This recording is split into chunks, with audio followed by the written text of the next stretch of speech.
पोलादपूरमध्ये वटसावित्रीची पूजा करायला गेलेल्या 15 सवासणी मधमाशांच्या हल्ल्यात जखमी झाल्या होत्या। त्यानंतर पुन्हा एकदा पोलादपूर तालुक्यात असाच प्रकार घडला। अंत्यविधीला वडघर येथे गेलेल्या नागरिकांवर मधमाशांनी अचानक परंतु भयानक असा हल्ला केला।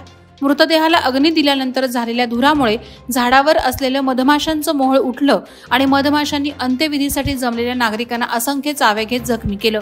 या दुर्घटनेत सुमारे 25 ते 30 नागरिक जखमी झालेत। त्यापैकी 4 जण अत्यवस्थ असून त्यांना पोलादपूर ग्रामीण रुग्णालयात दाखल करण्यात आलंय। कर्जत नांगुर्ले येथील अनिल देशमुख हे त्यांची कार घेऊन तिघर ते भिलवले या रस्त्याने जात असताना त्यांच्यावर 5 ते 6 जणांच्या टोळक्याने अचानक हल्ला चढवला। या हल्ल्यात हातावर, पायावर, डोक्यात आणि पाठीवर जबर मारहाण केल्याने अनिल देशमुख गंभीररित्या जखमी झालेत। पूर्ववैमनस्यातून हा हल्ला झाल्याचं सांगण्यात येत आहे। जखमी देशमुख यांना मुंबईतील हॉस्पिटलमध्ये हलवण्यात आले। या घटनेबाबत अनिल देशमुख यांना आलेला एक कॉल आणि यात सहभागी असलेल्या काही लोकांची नावं त्यांनी पोलीस प्रशासनाला सांगितली असल्याची माहिती समोर आली आहे। अष्टविनायक क्षेत्रातील महड देवस्थानी अंगारकी संकष्टी चतुर्थी निमित्तानं भाविकांनी प्रचंड गर्दी केली होती। सुमारे 1.5 वर्षांनी आज अंगार योग आला, त्यामुळे गणेश भक्तांनी बाप्पाच्या दर्शनाचा योग साधला। मध्यरात्री गणेशाची विधिवत पूजा संपन्न झाल्यावर मध्यरात्री 1 वाजल्यापासून दर्शन रांग सुरू झाली। विशेष म्हणजे रात्रीपासून पावसानं सुट्टी घेतल्याने भाविक सुखासुखी होते। अंगारकी चतुर्थी निमित्तानं अनेक भाविकांनी आपले नवस फेडले, तर अनेकांनी गणपतीचं वाहन मूषक यांच्या कानात आपलं मनोगत करत मागणे मागितलं। यावेळी मंदिर परिसरात सुंदर रांगोळी काढण्यात आली होती। कर्जत शहरात पाणी टंचाईचं संकट ओढावलंय। शहरातील अनेक प्रभागात कमी दाबानं पाणी पुरवठा होत आहे। वारंवार तक्रारी करून देखील पाणी मिळत नसल्याने कोतवाल नगर परिसरातील नागरिकांनी थेट कर्जत नगर परिषदेवर धडक दिली। यावेळी पाणी पुरवठा विभागातील अधिकारी, कर्मचारी यांच्यासह अभियंत्यांना नागरिकांनी घेराव घालत जाब विचारला। नागरिकांच्या प्रश्नाला उत्तर देताना अधिकाऱ्यांची भंबेरी उडाली होती। याबाबत नागरिकांनी नगर परिषदेला निवेदन सादर केलंय, मात्र तरीही प्रत्यक्ष जागेवर येऊन पाण्याचा प्रश्न निकाली काढतो असं सांगत नगर परिषदेच्या कर्मचाऱ्यांनी वेळ मारून नेली। नवी मुंबईतील एपीएमसी कांदा बटाटा मार्केटमधील पाणी लाईन कापल्याने माथाडी वर्ग आक्रमक झालाय। माथाडी नेते नरेंद्र पाटील यांनी कांदा बटाटा मार्केट बंद करत सर्व माथाडी, मापाडी आणि व्यापाऱ्यांसह नवी मुंबई मनपा मुख्यालयावर मोर्चा काढला। बाईक, रिक्षा आणि खासगी वाहनांमधून सर्व मोर्चेकरी मनपा मुख्यालयाकडे रवाना झाले होते। याबाबत मनपा आयुक्तांची भेट घेऊन मार्केटचा पाणी प्रश्न सोडवण्यासाठी प्रयत्न करण्यात येणार आहे। सलग सुट्टीच्या काळात एटीएम मशीन सोबत छेडछाड करून पैसे लंपास करण्याच्या प्रयत्नात असलेल्या एका भुरट्या चोराला एपीएमसी पोलिसांनी जेरबंद केले। मशीन फोडून त्यातील रक्कम लंपास करण्याच्या प्रयत्नात सूरज कश्यप होता, मात्र त्याचा हा प्रयत्न निष्फळ ठरला।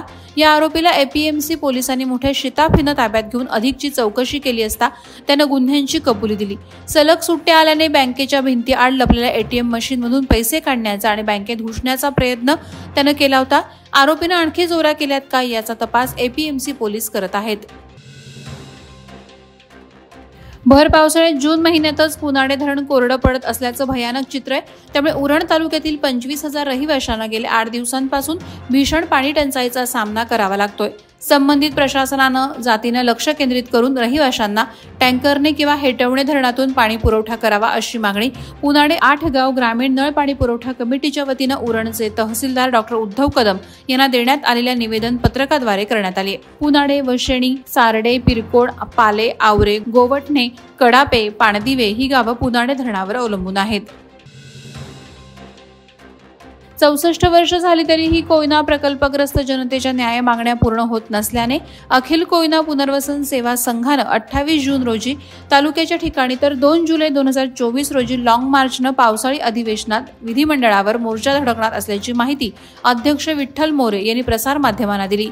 कोयना प्रकल्पग्रस्त जनतेला सातारा जिल्ह्यातून हद्दपार होऊन 64 वर्ष झाली तरीही प्रशासन त्याची दखल घेत नसल्याने अखिल कोयना पुनर्वसन सेवा संघ हे राज्यव्यापी आंदोलन करणार आहे। अखिल कोयना पुनर्वसन सेवा संघाची वार्षिक बैठकीत हा महत्त्वपूर्ण निर्णय घेण्यात आला। यावर्षी रायगड जिल्ह्यात पावसाची दमदार सुरुवात झाली आहे, त्यामुळे भात रोपही भरदारपणे रुजून आलेत। माणगाव तालुक्यात भात लावणीच्या कामाला आता जोरदारपणे सुरुवात झाली।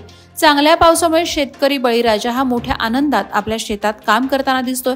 भाताची रोपं देखील आता डौलानं उभी राहत आहेत। सर्वत्र हिरवेगार झाल्याने हे चित्र नक्कीच डोळ्यांना सुखावणारं आहे।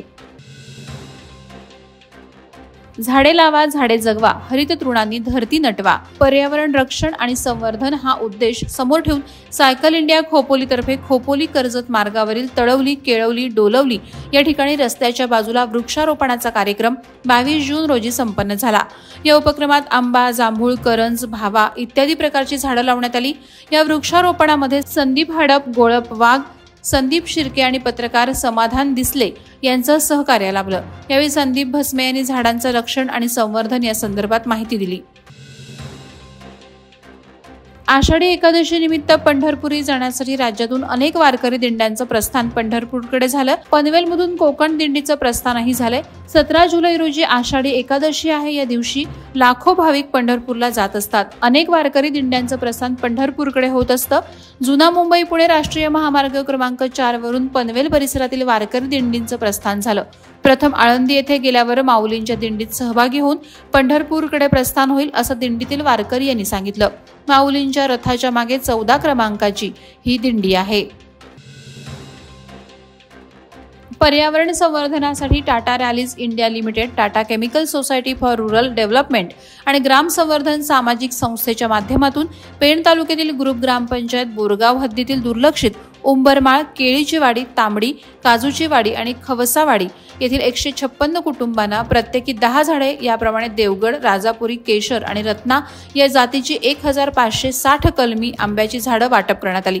पेण येथील मोतीराम तलावा शेजारी असलेल्या मोकळ्या मैदानात झाडे वाटप कार्यक्रम पार पडला. वादळवारा लाईव्हसाठी न्यूज ब्युरो, रायगड. नवी मुंबई व रायगड जिल्ह्यातील ताज्या बातम्या आणि घडामोडींसाठी सबस्क्राईब करा वादळवारा लाईव्ह चॅनल आणि दाबा बेल आयकॉन.